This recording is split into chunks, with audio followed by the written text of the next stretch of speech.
नमस्कार, मी गजानन धंदरे. आपण जे पाहतो हे मायभूमी न्यूज चॅनल. पाहूया बातमीपत्रांनी त्या बातमीचा विस्तार. पाहते ट्रा अपडेट. आपली भाषा सळतोड भाषा मायभूमी न्यूज. पाहूया ब्रेकिंग. ऑल इंडिया पॅन्थर संघटनेच्या वतीनं निवेदन देण्यात आले.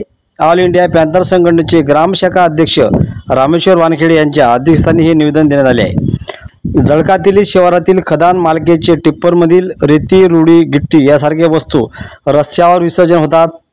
या विसर्जनामुळे जीविताची हानी होऊ शकते व त्या कोणातरी जीव जाऊ शकते. या संदर्भामध्ये तहसीलदार साहेब यांना निवेदन देण्यात आले.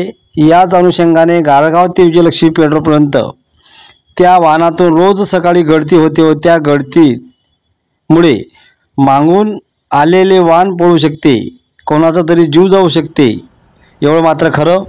याच अनुषंगाने या निवेदनातून खदान मालकावर कारवाई करावी अशी मागणी ऑल इंडिया पॅन्थर संघटनेच्या वतीनं देण्यात आली आहे. मायभूमीचा ग्राउंड रिपोर्ट.